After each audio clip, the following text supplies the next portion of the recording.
Hey everyone, what's going on? Welcome into our latest TDR Cannabis in 5 presented by Dutchie. I am your host, Shad Dales, and this morning, the cannabis conversation has hit a whole new gear. Momentum around federal rescheduling has been building fast. Now, let's be clear, there's been no official announcement from the Trump administration as of right now. So today, let's walk through the voices driving this momentum, what they're saying, and what it could mean if rescheduling does, in fact, move forward soon. So a lot of momentum here. Let's get into today's latest episode, TDR Cannabis in 5, presented by Dutchie. So let's first begin. Over the past few months, cannabis rescheduling has been one of the biggest policy questions in Washington. The DEA, HHS, and DOJ have been engaged in back and forth reviews, and investors, patients, and advocates have all been waiting for clarity. Several high-profile voices close to the Trump world, from Bruce Lavelle to Alec Bruchewitz, publicly stated their support for rescheduling and hinted that news could be imminent. For context, this isn't just chatter. There are people with influence, visibility, in some cases, proximity to Trump's inner circle. When they speak out together, it creates the sense that a shift in cannabis policy isn't just possible, that indeed it could be close. And here's what I mean by that. Let's first start with Bruce Lavelle. He's a longtime Trump ally, businessman, and a political commentator who has been active in conservative circles for years. Lavelle posted on social media praising what he called President Trump's transformative cannabis bill. And in addition to that, Lavelle also tied cannabis reform into broader GOP politics. He praised United States Attorney General Pam Bondi, calling her one of the greatest AGs in U.S. history. He then later tweeted out that tomorrow will be very interesting. What do you take from that? So why does this all matter? Because it shows cannabis rescheduling being framed as part of the Republican Party's modern agenda. It's not a fringe issue anymore, not a Democratic priority, but something Trump allies see as consistent with GOP leadership moving forward. That alignment is crucial. If rescheduling gets framed as a bipartisan or even a Republican-led reform, it could reshape the political calculus heading into 2026. Now let's shift our attention, and next up is Alex Bruchewitz. He's a conservative strategist, commentator, and CEO of X Strategies who has been a vocal presence in Trump-aligned politics. And he applauded Trump-endorsed Joe Gruters as the next RNC chair. Bruchewitz posted his own endorsement of rescheduling, writing, quote, "Rescheduling cannabis to Schedule 3 maintains its illegal status, but clearing the path for more robust medical research in our country," end quote. But he didn't stop there. Bruchewitz also added, quote, "This is an 80-20 issue among all voters and a 70-30 issue for Republican voters. If President Trump decides to move forward with it, it will be well received." Also, to be clear, rescheduling isn't legalizing. Big difference, and those who suggest otherwise are being dishonest. So that's an important distinction. By framing rescheduling as a broadly popular bipartisan issue and clarifying that it isn't the same as legalization, Bruchewitz is essentially making the case that Trump has political cover to move forward. And that's why his comments spark speculation. If a plugged-in conservative strategist is calling this an 80-20 issue, it suggests rescheduling is not only a viable policy, but also smart politics. And then there's Gunther Eagleman, a conservative commentator known for his brash style on social media. He also tweeted in support of reclassification. He wrote, quote, "It's 2025. It's time to reclassify marijuana sensibly. Reschedule marijuana from Schedule 1 to Schedule 3. Keep public places safe. Empower states to govern themselves. President Trump supports these common sense reforms. Let's get it done," end quote. "I fully support the reclassification of marijuana. In no universe is it comparable to any other drug in the same category. This isn't for legalization, which I support, but it's a step that would open up medical avenues to be explored, framing it as a step towards sanity and common sense." Eagleman's role here is cultural. He speaks to an audience that may not typically be engaged in cannabis policy, but his endorsement broadens the conversation and really makes it more mainstream. So that cultural validation is key. When figures across politics, media, and culture all start saying the same thing, it amplifies the sense of something that is completely necessary. But before we continue with today's episode, a quick reminder, today's TDR Cannabis in 5 is presented by Dutchie. Dutchie is the technology platform powering cannabis commerce across North America. So whether you're a dispensary looking to streamline operations or a consumer searching for safe, convenient access, Dutchie connects the industry with tools for ordering, payments, and compliance. Trusted by operators coast to coast, Dutchie is helping shape the future of legal cannabis.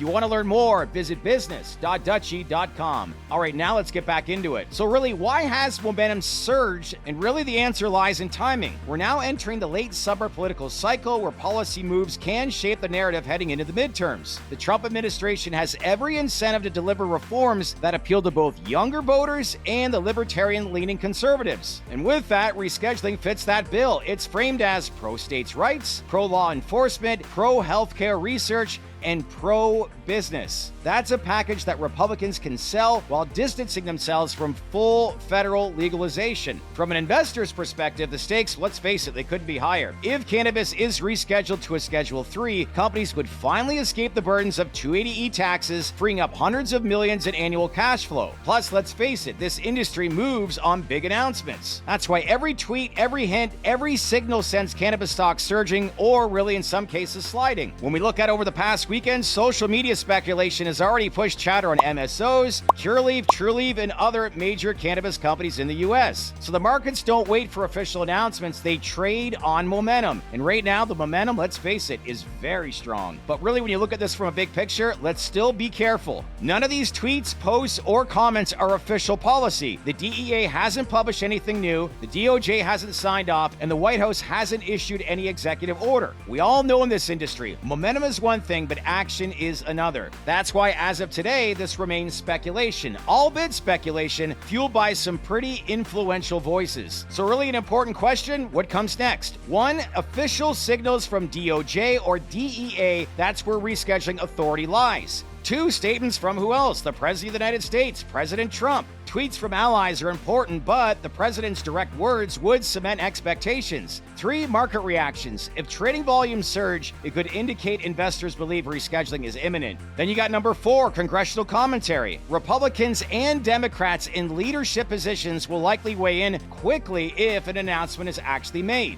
So when you bring this all together, that is why there is momentum building over these last couple of days. So there you have it for today's TDR Cannabis in 5, from Bruce Lavelle to Alex Brusiewicz and Attorney General Pam Bondi to Gunther Eagleman's cultural framing. The chorus around rescheduling, let's face it, is getting louder than ever. And whether news comes this week or later, the fact that this issue is being openly championed by Trump-aligned voices tells us one thing: cannabis rescheduling is no longer a fringe conversation. It's mainstream, it's political, and here's the most important thing: it appears it's moving fast. Let us know in the comments below what you think. Could we get an announcement this week, or do you think it's next month? When do you think the timeline is? We'd love to get your feedback, so again, leave your comments below, and do you think it'll even happen? As usual, if you like the breakdown of this video, make sure to give it a like, share it with your network, and make sure, if you haven't done so already, subscribe to our channel. We'd appreciate it here at TDR. Brand new week on the horizon, everybody. Let's get to it. In the meantime, stay open-minded, stay connected, and I'll see you next time in the latest TDR Cannabis in 5, presented by Dutchie. I'm your host, Shad Dales, and thanks again for watching.